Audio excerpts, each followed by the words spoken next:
From the art of the deal to keeping it real.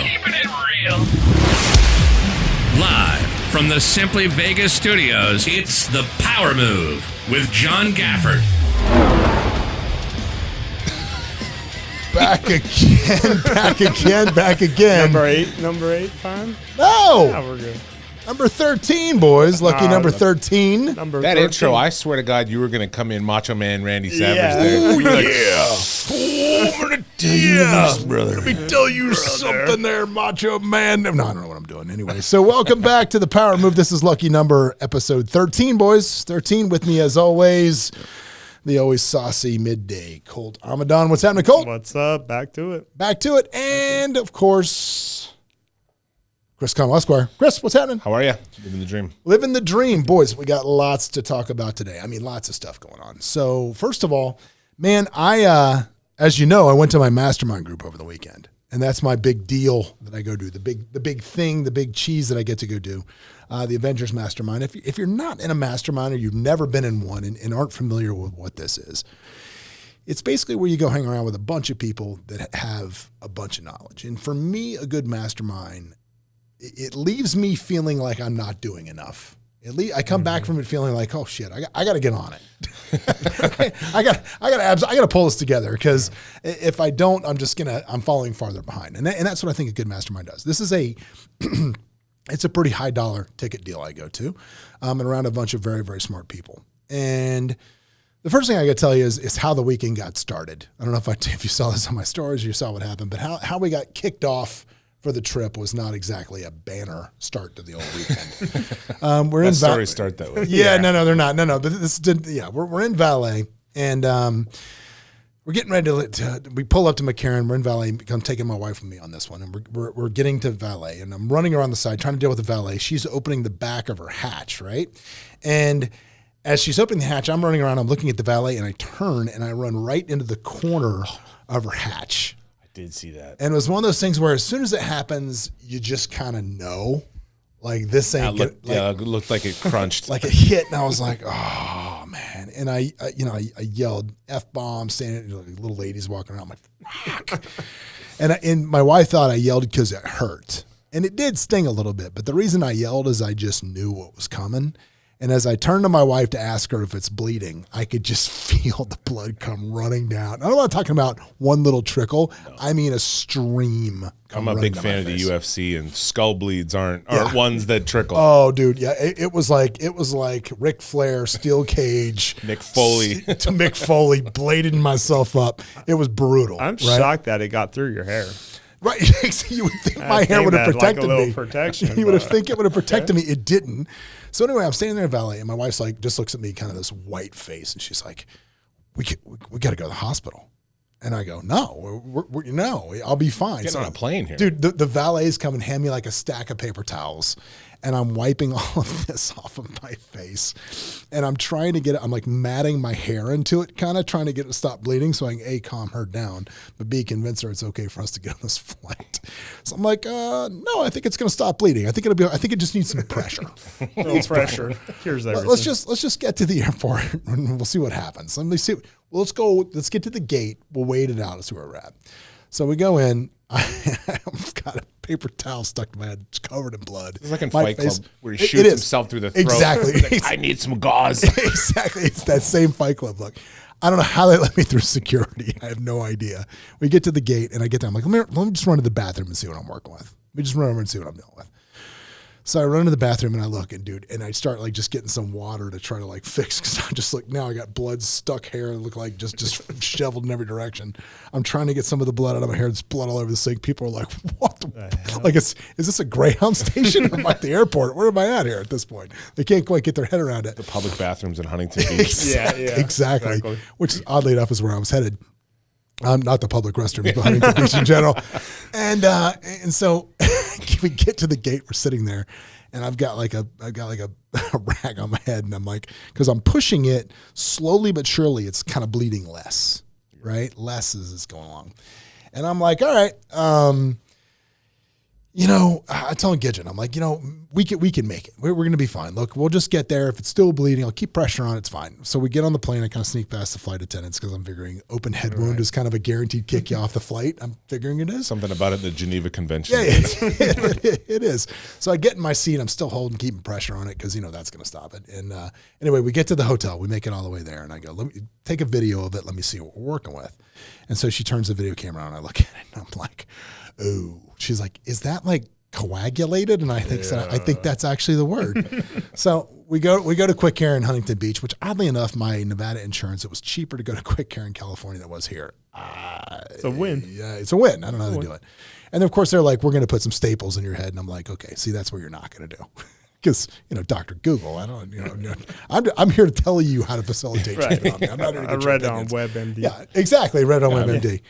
And I do my own research. I did exactly. So I'm like, you're going to glue me back together and I'm out of here. So she brought in 2 nurses and they pushed it together and then she glued it and was done. And I was like, and then she's like, the staples aren't going to hurt. I'm like, I'm not scared of the staples.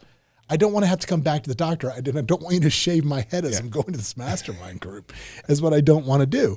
And so they glued me back together and I was no worse for wear and got to the weekend. But what I want to talk about today on today's show, let's get to it, is one of the things that I sat through that I think is super interesting and it was super really cool was one of the guys in my group, Ryan Stewman. He's known by the Hardcore Closer online. If you don't follow Stewman, go follow him. He's a good dude. He's not for the faint of heart, as he probably would say. He's not everybody's cup of tea, but he's probably your shot of tequila. But Stewman did a deal where at one point he went up and he just said, hey, these are my 21 rules of money. And you think to yourself, man, I'm good with money. Why are we teaching elementary stuff? And some of it was rudimentary. Some of it was stuff like, yeah, you could tell your kids don't get it. And then a couple of these on these lists, when he said it, it was very profound for me. And I was like, wow.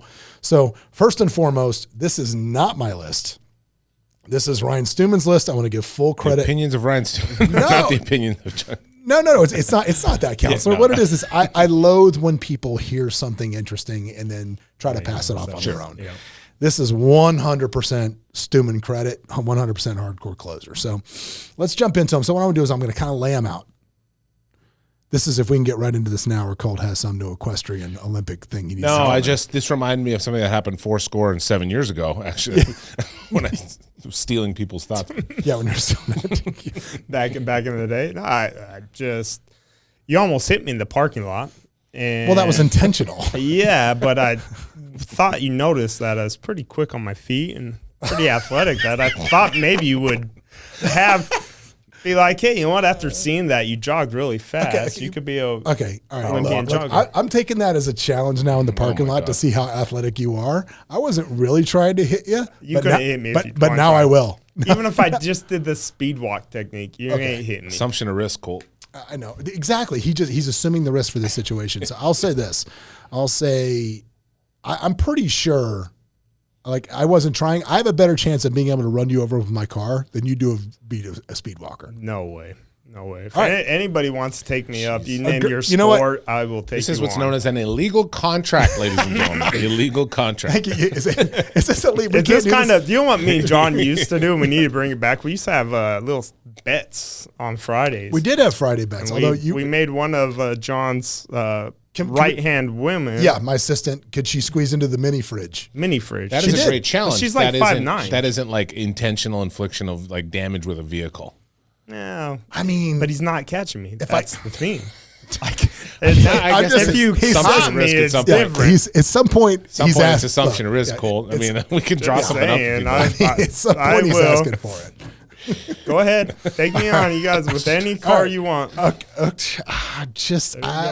my God. I mean, what is happening? You have to run over Number 13 is just off the rails already. Sorry, guys. All right. Okay. Sorry, guys. Because there won't be a 14.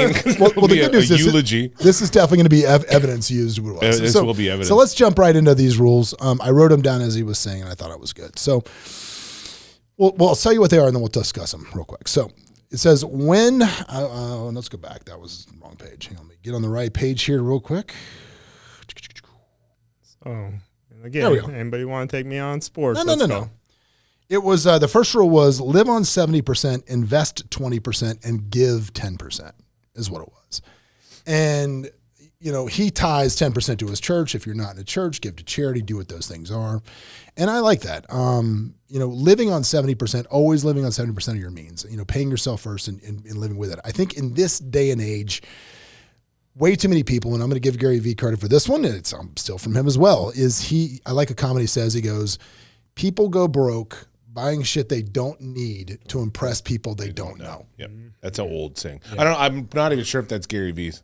Really? Yeah. That actually might have been Socrates said that? Is that Fight Club? Is that Socrates? Buying shit to impress people that you don't. Yeah, I think that is actually a Tyler Durdenism. But is that a Tyler Durdenism? I'm pretty sure it is. But the point remains. Who would have thought Fight Club would have made it into the show twice in the first 8 minutes? I mean, I would have put money on it. It's one of the most profound movies of the 20th century. So, yeah, that is completely a reasonable way to go. I had a conversation with someone today talking about how 52% of young adults live with their parents, which is the highest ratio of that statistic since the Great Depression, even including the Great Depression. Really? 52% of young adults live with their parents, which is completely understandable because we live in a culture where people don't live on first off their means. What constitutes a young adult? Is that like under 25 under or like 25. Like what I got an 11-year-old that thinks she's 35? No, Which I one mean is this? literally legal adult. A legal adult. Okay, legal adult, right? Okay, Where kids don't move out at 18 anymore. They move at 19. Have you met an 18-year-old lately? If you They're wanna- not the same buddy, as a couple of decades I promise ago. you this. You want to come see two 18-year-olds that are moving out? I'll show them to you. Come to my house. My kids are well aware. You got till 18. You're out at 18? Oh, yeah. I will pay for school or I'll pay for this, but you ain't living at home past 18. What about college? No, college. I'll pay for that. You'll pay for their Of lodging course. somewhere else. Absolutely. But you want them to get out at 18 to go Absolutely. live their life. Absolutely. And as long as they're in school and doing what they're doing, I will invest, support, and do those things. Yeah. But I'm not doing the 25-year-old living off me. I'm not doing that. But are you saying that because you don't want them going to UNLV? No. No. That's Because They lived here. No, I mean, no. Even if they went to UNLV, they're out. You're going to go live in the dorm. go live in a dorm, go live in an apartment. 100%. You'd rather pay for an apartment Yes, I while they're would. in school? Yes, I absolutely would. And here's why. Because I think, anymore, I think you go to college to learn how to be an adult. Sure. Right. I mean, in most cases, unless you're a professional like yourself, we talked about this in the past, you're not going to learn anything in those classes that you're practically going to apply into day-to-day life. Right. But you're going to learn how to do an adult. You're going to learn how to think too. You're learning how to think. And I don't think you're able to do that if mom's doing your laundry and making your I completely don't disagree with that. I think 18 is laundry I think 18 is a little young now because there are no expectations of maturity at 18. There just aren't. I know 17-year-olds that weren't allowed to work. Their parents like, you're not allowed to work. You'd have to take the car and be out at night. Oh, no, just helicoptering. Nope, not at all. Yeah. I mean, again, I think that's just that. I think if you look at a lot of how mid-20-year-old folks act these days, they're a product of that environment. Yeah, and my kids are just not going to be a product of that. So that's good. So yeah, totally agree with the 70-20-10 though. Yes, 70-20-10. And here's what I thought was interesting. If you're somebody that's like, man, I couldn't afford to give 10. He flipped that in a weird, interesting way from the stage. And he was like, look, here's the deal. Even if you've never given 10%, like, trust me, if you do it, you won't miss it. Like, you won't even realize that you did it. Right. And then it almost becomes like a flex that you can give away 10% of your income and you don't even notice. Here's the thing, though. In all fairness, you guys are talking about individuals that are highly ambitious. Like you were saying, you're going to a room where, you don't want to be the most ambitious person in any room you're in. No. So he's not giving this speech to kids who are at Starbucks trying to pay college tuition. But but he fucking should be. Parents need to give these lessons to your kids. I'm actually speaking. It's so funny how the world works. I'm doing. I got invited to speak for NAREP, the National Association of Hispanic Realtors, and they want me to speak on wealth building and money management is what they want me to talk to their agents about. And I said, cool. And then I went and sat through this, and I'm like, perfect. Thanks, Stewman. I don't have to prep for this speech now. I'm just going to roll this out because honestly, this is the best. When you hear some of this stuff, it's the best information ever. Some of it's very basic, like I said, but let's move on. Yeah. Number 2, if you can't buy something with cash, don't buy it. Totally agree. Live by that. Don't buy it at all. If you can't buy it, I mean, for me, honestly, I take that a little bit further, which is if you can't buy it twice, don't buy it. Mm-hmm.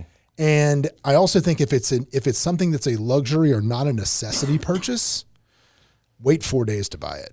Totally. Go see it. Think about how you feel about it in 4 days if you still want to go buy it. He's talking about anything other than obviously the one thing where you should use leverage, it's real estate. Yeah, we'll get to that. Anything that's not a mortgage. Yeah, anything that's not a mortgage. 100%. I financed one car in my life. Yeah, he said cars and real estate. But I financed one car one time because my credit was hurting because I'd never financed a car. Yeah. Mm-hmm. It wasn't hurt, but it was like how to increase your credit. Yep. Now this next one was something that I thought was kind of out there. Well, not out there, but I just was like, wow, okay, cool. Never keep more than 6 months of living expenses in the bank ever. And here's why. Interesting. Here was the thought process behind it. Your cash that you have in the bank will never be worth more than it is right now. Right. Yep, tomorrow it's going to be worth less. Every day you leave it sitting there in a banking facility, it becomes worth less. Yeah, inflation is a real thing. Real killer. Yeah, it's a real killer. Especially this year. Yeah, so you've got to get that money out into the world, working into appreciating assets or cash flowing assets as soon as possible. If you leave it sitting in a bank, you're nuts. And in the reality of it was, so many of us in that room that have, you get a little bit of a big lifestyle. You have a lot of responsibilities. You have this. You tend to want to, you feel like, oh, I'll sleep better at night if I see big bank accounts. Right. So I know that, I can go 2 years and not have to worry about anything. But the reality of it is, and what he said was, he goes, dude, everybody in this room, you're a hustler. Like, you're no matter what happens, you would turn it around in 6 months. Yeah. That's a really great point. And just from a legal point, you don't want to have that much cash on hand to be sued anyway. Yeah. Yeah. Yeah. Which would be. So you said 12 months of living expenses. 6. But you said you personally, and a couple shows ago, it's too many. Have 12. That's I have 12 and I'm also. reevaluating that. That's interesting. I actually have 6. Truth be told, I got more than that. I have more than that cash sitting around, which is just dumb. It is. It's not useful. I sit there daily, and that bothers me. Right? Like I'm the same way as probably John. I'm on board with all these so far. I think they're great. Yeah. Okay. Next one. Don't waste money. I thought that was pretty obvious. Don't just waste it on frivolous things. Respect money. The next one. Don't spend money based on emotion. Just because you like something, or if you want to invest in a product, if you love the person and the person is one of your best friends, don't invest in their business because you're friends. No. Invest because you like the model, you like the product, you think you understand the ROI, there's going to be a good exit on it. Make sure you're making your business investments based on solid data and not emotion whatsoever. Literally couldn't agree more on that one too. Yeah. All right. When investing, do your own due diligence. Don't just take somebody else's word for it. Do your own due diligence. Never use a credit card or carry a credit card balance unless the interest rate is 0. If the interest rate is 0, you can use it to leverage to do other things, but never carry a credit card balance. I totally agree with that. If you have a credit card, you should really just be using it to pay off balances every month, using it for points. Yeah, using it for points. And we're going to have your point hacker on here at some point soon, which is great. But yeah, you should do that. Never spend more than you can afford to impress others. I thought that was obvious. We just talked about that. And this is where it started kind of interesting. And this is like one of my lessons for my kids. Treat every dollar you get like you worked for it. I like that. What I mean by that is, like, so often, like, people are like, oh, I get $1. I get money from grandma on a card. Yeah. So I immediately think I need to run to the mall and just buy some nonsense with it. You make equivocations if it wasn't from a check. Yeah. You're like, well, I didn't earn it, which is exactly why, lottery winners come out broke. You're always broke. Because they're like, well, I didn't work for it. So if you treat every dollar you ever get like you actually had to go to work for it. Well, it's like Tosh says. Daniel Tosh, the comedian, goes, there's a reason lottery winners go broke, and that's because if they were any good at fucking money, they wouldn't be playing the lottery. Buying lottery tickets. That's true, too. No kidding. They wouldn't have that. Never have more than $1 in your, never have more than, Never have more than $1 in your bank account. I was like, where's this one going? I should have been a doctor because I can't read my own handwriting, which is crazy.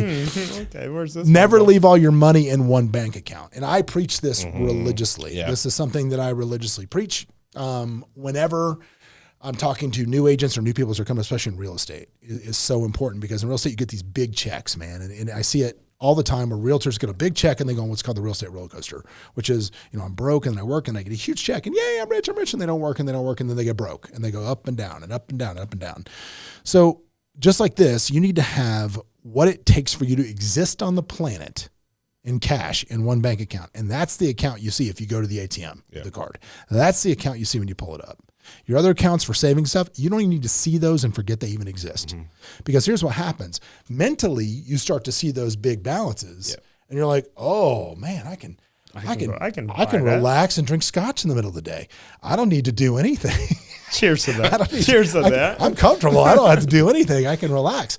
Hypothetically speaking. Yeah. Hypothetically speaking. Not towards anybody at this podcast. Not towards anybody Let's that's sitting call at the him, table. let's pretend Bolt Commandant. Bolt Amidan is here. Let's pretend that. No, but you just mentally get to a place where you're not prepared. That's very smart, well advised. So, I mean, how many accounts do you have? I have 7, 8 accounts, but I do keep too much cash in 2 of them. Yep. Yep. But it's not, but do you see it often or no? No, I don't, and I intentionally don't look. I'm one of those people where I have taken steps personally to take, so my 401k is now all in cash, but that's sitting in an investment account, and I don't like spend from it. Yeah. But I want to take it out in cash because it's self-directed. I'm going to buy real estate with it. I have 2 other accounts that have too high a balances of cash. And the reason why, first off, you don't have all your cash in one account is because was it the FDIC only insures up to 50,000 of it in case something happens. Yeah, to your bank. So you should never carry more than 50 in an account anyway, even if it is your your living. Takes 6 months of living, maybe you're nuts 9,000. Still, you should only keep 50 in there. What about you, Colt? How many bank accounts you got? Probably 5. 5? Yeah.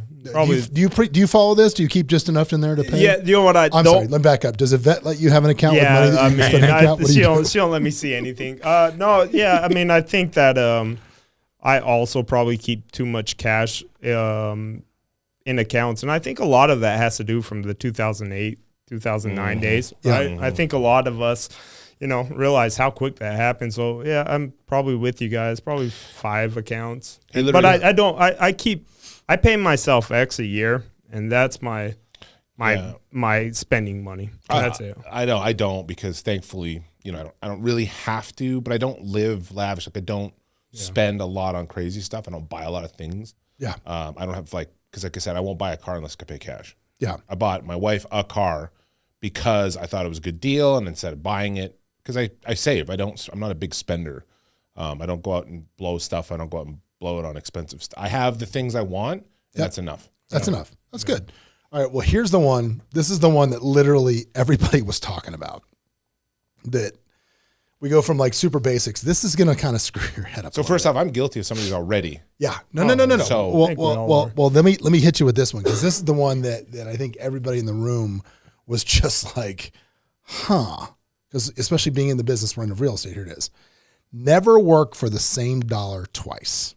Now, what he means by that is he goes, look, hang on. If he goes, look, if I earn $1 in my main business, if I earn $1, right? If I go out and I have to work, if I have to show up at a job and I earn this $1 in, and I take my money and I go, cool, I'm going to go flip this house. And then I invest the $1 that I just earned, and I go out and I invest it in this house I'm going to flip. But then I got to go chase down the contractors. I got to go over there when the shit hits the fan. I got to go run the squatters out. I got to deal with all this. I'm working to get my money back. He goes, I'm working again to try to re-earn it. He goes, I will go out and earn money. I'll go flip houses. I'll lever money and I'll go flip houses. But the money that I earn, 100% of it gets reinvested into hands-off, passive, either cash flow investments or back into like loans or whatever else that it does. 100% passive. So what say you, Connell? I see you contemplating. I think that one's a really, I understand what he's saying, but I don't think that actually pencils out, because here's the saying. If I want to invest in, if I earn $50,000 and I want to buy an apartment unit, and I take that 10%, that 50 grand, I lever it into a $500,000 building, 10%. Okay. $250,000 building, whatever. Just numbers don't matter. I'm not working for the same dollar twice. I'm working for the same 10 cents to get me another 90. No. But here's the difference. Okay. If you buy a hard asset, you buy an apartment building. All right. Are you going to run around and collect the rents every month? So that is something. So right now I'm doing that. You're physically running around collecting rents? We're buying a bunch of units as standalones, partner and I. And the third guy coming in, it's understood. So the first guy is lending him the money for it. Okay. I'm just passive. I'm just money in. Okay. So are you working for the same dollar twice? You're not. I'm not doing it in that instance. So exactly. But the point being is that's the type of deal you need to seek out. That's the situation you seek out. And I agree in that deal. But here's the thing. If I wasn't a 40-year-old lawyer who earns my money by not doing things other ways, right? if I literally inherited 50 grand and I'm trying to build wealth, you're going to have to work for your same dollar more than once when you're building wealth. You're going to have to, because you're going to have to invest in yourself, because I understand the value of time, but I know people that it's better off for you to go be your own property manager at first so that you understand what's happening so you don't have to do that forever. Right. I think there's periods of time where that's true, but I think there are also periods of time where it's not. Like everything I do, I equivocate. Right. But there are times when you're going to need to collect the rent checks. You're going to need to be there doing evictions in justice court. So when you hire someone to do all that shit for you, you know when they're ripping you off or when they're not doing a good job. Well, let me get back to another profound thing. It's not part of Stewman's deal, but this was a whole nother deal that somebody said. I don't remember who said this. Oh, you know who said this? I was at a breakout session with my group, and Chris Crone from Utah, who's a gangster. If you don't follow Chris, go check him out too. What else is in Utah, John? All kinds of stuff. Yeah? What's your favorite restaurant? Oh, you know it's not awesome. Chili's. You suck at. See, I almost blocked it out and forgot about it. And bring it back like a wave of emotion. Just when I thought you were out. Just when I thought I was like, yeah, not good. I'm not done with you, Chili's. I'm not done with you. Anyway, back to Chris Crone. If you don't follow him, check him out. He's awesome too. But during the breakout session, somebody at my table, because really what you do with these things, you sit through kind of a presentation through certain parts of it. And there's speakers that come in, and you have some cool guests and stuff. Like, I mean, we had Tito Ortiz came in this time because we're in Huntington Beach, and that's like his place. And, they've had we had Emmett Smith one time, just a lot of cool people come through and talk. But primarily what you're doing is you break out into individual groups several times with a lot of different people, and you kind of unpack issues or challenges with your business and things that you're trying to overcome or whatever it is. And then utilizing the collective brain power at the table, which there's a lot, you get someplace. And a guy was having trouble with justifying replacing himself in his business. And Chris Crone dropped and said, here's an excellent exercise for that. Take out a pad and just keep track of everything you do in a given week, whatever it may be. Everything you do, from answering emails to editing podcasts to posting on Instagram to all of the things that you do for your business, and then draw a line to the right of it and write how much you would pay somebody to do that job, right, or how much you feel that you could get somebody to do that job. Now, when you lay all this out and you put all of those in order, I guess spreadsheet would be a better term. Use a spreadsheet, but when you get that, so you can sort. Use charcoal. So you can sort He's it. coming from the guy that's papyrus the most, paper. Yeah, the most. Yeah, I mean, you want to sort, I guess, Chisel at it some in point. stone. Otherwise, you're going to have to erase and draw Chalkboard. stuff. It's going to be a pain in the ass. Anyway, sort that, and then from the highest to lowest, and somewhere on that page, there's going to be a line. Like everything above this line is secret sauce. I'm the only person that can do this, and I really wouldn't want to part with this much money to have this done. And then he said, quite frankly, never, ever again do anything below the line. Totally agree. Just don't. Tiger do Woods should never cut his own lawn. There's this old thing in economics about the opportunity cost, because you could go make $1. You could go make $100 an hour while you could pay someone $10 an hour to do it. I agree. I always like to say, if you don't have a good assistant, you are that. You are your own assistant. Well, they said that Bill Gates, though, to my other point, though, that there is a point, though, where just because I don't want to do it doesn't mean I shouldn't do it. Yeah. Right? Like when I first started off as a solo attorney, I was my own paralegal, I was my own assistant, I was my own runner. And learning those things, now I know what they take to be done. And I wouldn't have before. I'm my own clerk, so those things. But otherwise, I completely agree that we don't understand our own economic value of time or the opportunity cost of replacement of ourselves. No idea. So. But I think that was such a good exercise. I've been meaning to get to it. I haven't done it yet. I had a busy day. I didn't have a busy day yesterday. Yeah, I tried not to, but here's the problem. So I have I've been trying to stop listing houses for probably 2 years, but I have such great, amazing clients that I love. Yeah. And when they call me and they're like, I want you to either help me buy this multi-million-dollar house, or I want you to help me sell a multi-million-dollar house, and I enjoy them as humans, I don't say no, because it's great return on my time. Sure. And I love them, and I love doing what they do. Anyway, my client yesterday, Michael, who is an international banker that lives in Moscow. I've bought and sold many houses for Michael. Michael is a wine aficionado, right? He's a wine aficionado. And I go to his house yesterday because he's finally decided to pull the plug completely on Vegas, and he's just going to be full-time in Moscow. Well, the problem is he's like, I can't take my wine. I can't take it. Well, So it's 11:30. Now I learned, I don't know who it was, like Floyd Wickman or some dude a million years ago when I got in real estate, and you get their super closers seminar, whatever it was. It came with cassettes, whatever it was, and a binder, and a paper binder, whatever it was. And it said, like if your client ever offers you a drink, you never say no. If it's tea, you drink tea. If it's coffee, you drink coffee. If it's water, you drink water. Dude, this dude was cracking open like it's 11:30 in the morning. Opus ones. No, more. YOLO. He's like, he has this like incredible reserve stock of like the Spanish wine that he flew in. It's impossible to get in the States. We're cracking open like the Stag's Leap, like the super reserve. It's like $900 a bottle. He's like, let's drink it. Drink it. Thanks for the call, John. No kidding. So anyway, so my listing appointment, which normally, they take 30 minutes, I'm there for 3 hours. Jeez. And to the point where, I had to kind of hang around, drink a cup of coffee for a while before I left. And so my whole day got ruined yesterday. But anyway, ruined. That sounds like a ruined day. Yeah, I don't know about ruined. Ruined might be a tough word. Yeah, that might not be. But let's talk about that. So let's do this. Let's take a quick break. When we come back, we're going to finish it up talking about the hardcore closers, rules with money. Hey, it's John Gafford. If you want to catch up more and see what we're doing, you can always go to thejohngafford.com, where we'll share any links things we talked about on the show, as well as links to the YouTube where you can watch us live. And if you want to catch up with me on Instagram, you can always follow me at thejohngafford. I'm here. Give me a shout.